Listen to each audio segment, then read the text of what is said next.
Hello everyone, मैं मिथुन सिंह स्वागत करता हूं आप सभी का। आशा करता हूं आप सभी बहुत अच्छे होंगे। बात करेंगे विनोबा भावे बीएड सेमेस्टर 1 के प्रीवियस ईयर क्वेश्चन पेपर की। पेपर था आपका childhood and growing up.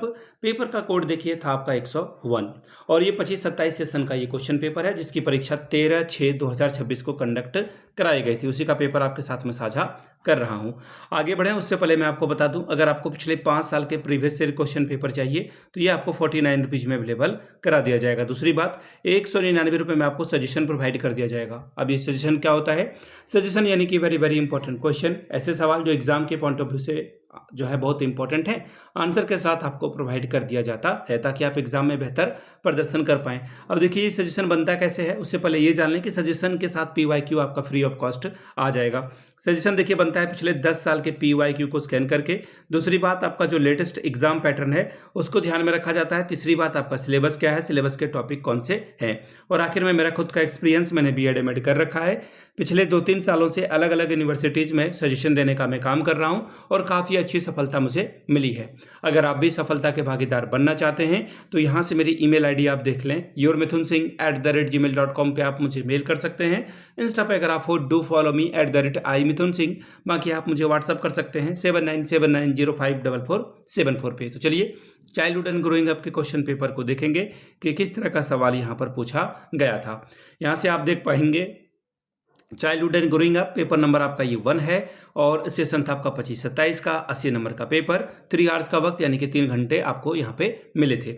Section A की बात करें तो ऑब्जेक्टिव टाइप के सवाल है यानी कि एमसीक्यू आपसे पूछ लिया जाएगा। कितना? 10 और 10 दूनी 20 नंबर आप ला सकते हैं। हर एक सही आंसर के लिए आपको 2-2 नंबर मिलेगा यानी कि 10 to R20 स्कोर आप कर सकते हो। पहला सवाल देखिए क्या है, समाजीकरण की मूलभूत संस्था कौन सी है? स्कूल, धर्म, समुदाय या फिर परिवार। Which one is the basic institution for the socialization of a children. बच्चे को अगर आप सोशलाइजेशन कराना चाहते हो तो सबसे पहले जो है परिवार आएगा, फैमिली आएगी। क्यों भाई? क्योंकि परिवार में ही वो जो है अलग अलग सदस्यों से मिलता है और हर एक सदस्य उसके साथ सभी प्यार करते हैं, ऑब्वियस सी बात है, लेकिन काम अलग अलग करते हैं। रात को माँ उसका ज़्यादा ख्याल रखती है, माँ उसके साथ सोती है, तकलीफ होता है तो बच्चा के साथ माँ जो है ज़्यादा जो है उसको ज़्यादा लाड प्यार करती है। तो सबसे ज़्यादा वो किससे अटैच होगा? माँ से। फिर धीरे धीरे अपने पिताजी से, दादा दादी से, नाना नानी से, चाचा चाची से, फिर जो है अपने कजन्स वगैरह से जो है वो अटैच होता है, सिबलिंग से अटैच होता है। तो कहने वाली बात है परिवार क्या है? मूलभूत संस्थान है, ये ध्यान में रखिएगा। इसके बाद जो है बच्चे के साथ स्कूल, समुदाय, रिलीजन, कम्युनिटी प्लेसेस, ये सारी चीज़ें आएगी। लेकिन सबसे इंपॉर्टेंट अगर मैं बोलूँ वो क्या है तो वो आपका फैमिली है। आंसर आपका क्या हो जाएगा? Option number 1। चलिए अगले सवाल की ओर हम लोग बढ़ेंगे। Which of these is a misconception about heredity. इनमें से कौन सा वंशानुक्रम से जो है मिथ्या है, यानी कि सही बात नहीं कही गई है। पहला पढ़िए, heredity means that a person will not change. वंशानुक्रम से तात्पर्य है कि व्यक्ति परिवर्तन नहीं कर सकता है। और आपने लर्निंग में क्या पढ़ा है? लर्निंग का क्या मतलब है? लर्निंग का ही मतलब होता है कि आप जो है बिहेवियर में आपका बदलाव आता है। तो ये बात क्या है? गलत है। हेरिडिटी ऐसा नहीं कहता है कि कोई भी बच्चा पैदा हो गया तो वो अपने माँ पिताजी के ही गुणों को आगे लेकर के जाएगा। अगर इन्वायरमेंट अच्छा मिले तो बच्चे के अंदर बदलाव आपको देखने को मिलेगा। It is waste of effort to try to influence trait that has a strong heredity concept, यानी कि उन शील गुण जिसमें वंशानुगतता बहुत दृढ़ संकट है उसे प्रभावित करने का प्रयास करना व्यर्थ है। बिल्कुल गलत बात है। अगर पिताजी उसके डकैत रहे हैं, है ना, बहुत अच्छा काम नहीं कर रहे हैं, चोर हैं, उसके दादाजी भी चोर हैं, तो बच्चे को अगर अच्छे इन्वायरमेंट में रखा जाए तो उसका जो इन्फ्लुएंस है वो बदलेगा, होगा। यहाँ पे बिल्कुल ठीक उल्टा लिखा है, ये गलत हो जाएगा। It is the heredity of the trait is high, it shows that the society has had little influence on the trait. यदि वंशानुगतता बहुत दृढ़ है तो यह बताता है कि सील गुण पर समाज का बहुत कम प्रभाव पड़ता है। तो ये भी बात गलत है। वंशाक्रम कितना भी दृढ़ हो, इन्वायरमेंट जो है काम करता ही करता है। कहने वाली बात है कि किसी भी व्यक्ति में जो ट्रेड आपको देखने को मिलता है, हेरिडिटी और इन्वायरमेंट दोनों का वो गुणनफल होता है। तो इस हिसाब से सारे ऑप्शंस गलत हैं। तो आप जो है ऑल ऑफ दीज के साथ जाओगे, ये क्या है? ऑप्शन रॉन्ग है। अगला सवाल, which is not related to component of a self concept. इसमें से आत्म प्रत्यय का अवयव कौन सा नहीं है? देखिए अगर मैं बात करूं आत्म प्रत्यय का क्या मतलब होता है या फिर सेल्फ कॉन्सेप्ट का क्या मतलब होता है, जहां पर आप अपने बारे में जानते हो। तो देखिए अपने बारे में समझते हो। पहला क्या है? देखिए परसेप्चुअल कंपोनेंट यानी कि प्रत्यक्ष परक अवयव, जहाँ पे आप अपने बॉडी को, फिजिक को देखते हो, ये पहला हुआ। दूसरा देखिए एटीट्यूडनल यानी कि आपका व्यवहार किस तरह से है, भावनाएं किस तरह से है। उसके अलावा है कॉन्सेप्चुअल, आप सोचते कैसे हो, ये सारी बातें, रवैया कैसे रखते हो, ये अपने बारे में आप क्या सोच रहे हो, ये सारी बातें हैं। लेकिन मेटेरियलिस्टिक यानी कि वस्तुपरक अवयव में ये सारी बातें नहीं आती है और ये आपका रॉन्ग आंसर हो जाएगा। ये क्या हो जाएगा, रॉन्ग आंसर हो जाएगा। Option 2 is correct answer. अगला सवाल, अ parenting style is which parents encourage their children to be independent but still place limit and control on their action। पालन पोषण जिसमें माता पिता बच्चों को स्वतंत्रता को प्रोत्साहित करते हैं परंतु उनके क्रियाकलापों को नियंत्रित भी करते हैं, ये किस तरह का पेरेंटिंग स्टाइल है, ये पूछा गया है आपसे। देखिए ये होता है आपका अधिकारपूर्ण पालन पोषण, यानी कि ऑथोरिटेटिव पेरेंटिंग आप करते हो, जहाँ पे बच्चा के एक्टिविटी पे भी आपकी नज़र है और जैसे ही बच्चा आपके लिमिट से या फिर आपके बॉर्डर से जो आपने सेट किया है उससे बच्चा आगे जाता है, आप उसे रोक देते हो। ये क्या है, अधिकार आप जता रहे हो बच्चे के ऊपर। ऑप्शन आपका 2 सही होगा। अगला सवाल देखिए क्या है, विच one is the not gene linked abnormalities. निम्न में से कौन सा जीन संबंधित असामान्यता नहीं है। देखिए जीन से संबंधित जो एबनॉर्मलिटी है वो आपको PKU में भी आपको देखने को मिलेगा, मेंटल रिटार्डेशन में भी मिलेगा और लर्निंग डिसेबिलिटीज़ भी। अगर आपको पिताजी अगर आपके लर्निंग डिसेबिलिटी से पीड़ित हैं या माँ है आपकी, तो आपके अंदर वो ट्रेट आ सकते हैं। लेकिन जो दुराचार वाली भावना है, ये जो मिस डिमेनियरस है, ये बातें आपके अंदर नहीं आएगी। दुराचार करने का या फिर गलत व्यवहार करने वाली बात जेनेटिक से नहीं आती है, ये इन्वायरमेंट से आती है। ऑप्शन नंबर आपका 4 सही होगा। अगला सवाल, what is Erikson most famous for. Erikson किसके लिए प्रसिद्ध है। तो देखिए ईगो और ईगो के बारे में फ्रॉइड ने बात करी है और बिहेवियरिज्म के बारे में तो बहुत सारे लोगों ने बात की है। आइडेंटिटी क्राइसिस के बारे में जो है आपने एडोलेसेंस में पढ़ा होगा।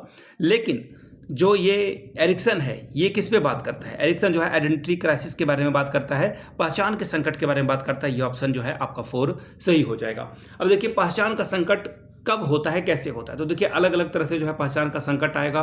बहुत अलग अलग जो है इसके बारे में व्याख्या की गई है कि कैसे आपके जो है अंदर जो है हीन भावना आ जाती है, दूसरे से आप अपने आप को कंपेयर करने लगते हो। अलग अलग एस्पेक्ट में जो है लोगों से आप बात करने लगते हो, देखने लगते हो कि भाई वो हमसे आगे कैसे है। ठीक है, आइडेंटिटी क्राइसिस में क्या होता है, जो आपका ग्रोथ है, डेवलपमेंट है, उसके ऊपर बात की जाती है। चलिए अगला सवाल, a child distressed crying when the caregiver leaves. अभिभावक बच्चे के सामने से हटता है और वह व्यथित होकर रोता है। ये क्यों होता है भाई, बच्चा क्यों रोने लगता है। तो देखिए इसका जो सही आंसर है वो हो जाएगा अलगाव की चिंता होना, सेपरेशन वाली चिंता हो जाना। यानी कि जैसे ही वो देखता है कि भाई ये दूर जा रहा है तो उसके सामने जो है सेपरेशन एंजाइटी हो जाती है। ऑल ऑफ द एबव नहीं होगा। सिंपल इमोशन अगर होता तो बच्चा क्यों ही रोता, आप खुद से दिमाग लगाओ। अगर सामान्य वाली इमोशन होता तो बच्चा रोता नहीं बल्कि खेल रहा होता। आंसर आपका ऑप्शन नंबर 3 होगा। हमेशा ऑल ऑफ द एबव नहीं होता है। Which of the following is not one of the Erickson's stage of a psycho social development. निम्नलिखित में से कौन सा एरिक्सन के मनोसामाजिक विकास के चरण में से नहीं है। अगर आप बात करोगे एरिक्सन के अलग अलग स्टेज के बारे में तो आपको देखिए वहां पर इंडस्ट्री वर्सेस आइसोलेशन मिलेगा, बिल्कुल सही बात है। इंटीमेसी वर्सेस आइसोलेशन ये भी मिलेगा आपको।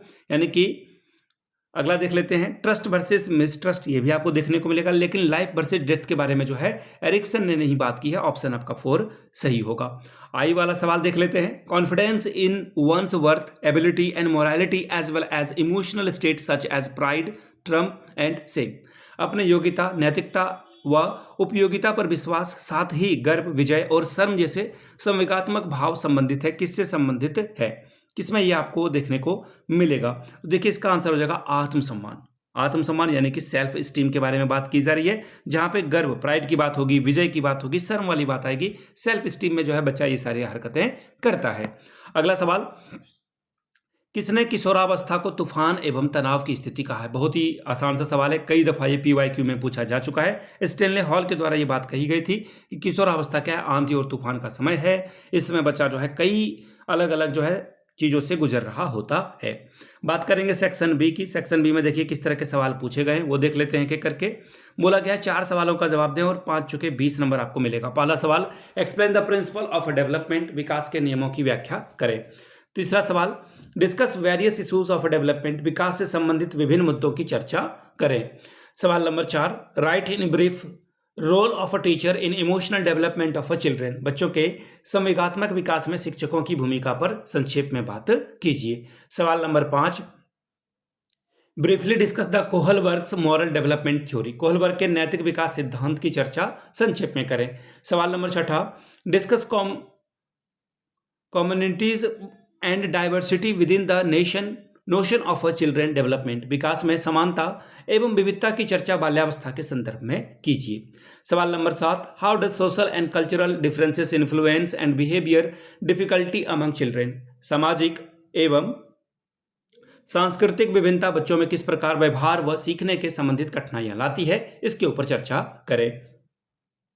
सेक्शन सी लॉन्ग टाइप के सवाल हैं, 5 सवालों का जवाब दें आप और 8 पंचे 40 नंबर आपको यहां से मिलेगा। सवाल number 8, describe various stages of development and throw light upon different development task versus various stages, यानी कि विकास की विभिन्न अवस्थाओं को बताएं और विभिन्न अवस्थाओं के विकासात्मक कार्यों पर प्रकाश डालें।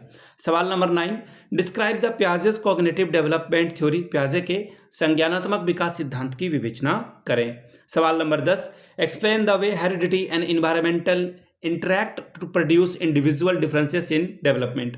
वंशानुक्रम एवं वातावरण की अंतःक्रिया किस प्रकार विकास में व्यक्तित्व विभिन्नता के लिए उत्तरदायी है, इसकी चर्चा कीजिए। सवाल नंबर 11, इम्पैक्ट आपको बताना है सोशल मीडिया का यूज और स्क्रीन टाइम का एडोलेसेंस पे। मीडिया का प्रयोग, इंटरनेट, स्क्रीन समय का किशोरों के ऊपर जो है प्रभाव पड़ रहा है, इसके बारे में बात कीजिए। सवाल number 12, how do poverty and globalisation influence childhood and development. गरीबी एवं भूमंडलीकरण किस प्रकार बाल्यावस्था के विकास को प्रभावित करता है, इसके बारे में बात कीजिए। डिस्कस सेम की aspect of how schooling influence childhood. विद्यालय बाल्यावस्था को किस प्रकार प्रभावित करता है, मुख्य बिंदुओं के ऊपर विचार विनिमय करें। सवाल number 14, identify the adolescent problem in socio emotional development and strategy for helping adolescent with the problems. किशोरों के सामाजिक सांवेगिक विकास से संबंधित समस्याओं को स्पष्ट करें और उनकी सहायता के लिए सुझाव दें। सवाल number 15, describe the concept of a social comparison, internalisation and self control. Explain how they influence self concept and behaviour. सामाजिक तुलना, आंतरिकरण एवं आत्म नियंत्रण के प्रत्ययों का वर्णन करें। यह किस प्रकार आत्म प्रत्यय और व्यवहार को नियंत्रण करते हैं, इसके बारे में बताएं। ठीक है, तो ये था आपका चाइल्डहुड एंड ग्रोइंग अप का क्वेश्चन पेपर। काफी लंबा वक्त बीता इस पे ऊपर, कोई बात नहीं, डिटेल में चर्चा करने पे ऐसे ही चीज़ें होती है। अगर आपको पिछले 5 साल का पेपर चाहिए तो ये आपको 49 में, और अगर आपको सजेशन चाहिए तो 199 रुपये में आपको ये प्रोवाइड कर दिया जाएगा, जिसमें आपका PYQ फ्री ऑफ कॉस्ट आ जाएगा। दूसरी बात, 5, 6, 7 साल के भी क्वेश्चन पेपर मेरे पास अवेलेबल है। जिनको चाहिए होगा वो यहाँ से मेरी email ID आप देख लें, yourmithunsingh@gmail.com पे आप मुझे मेल कर सकते हैं। इंस्टा पे अगर आप हो डू फॉलो मी @imithunsingh। बाकी आप मुझे व्हाट्सअप कर सकते हैं 7979054474 पे। वीडियो को आपने यहाँ तक देखा, प्यार दिया, इसके लिए आप सभी का बहुत बहुत शुक्रिया। Have a good day.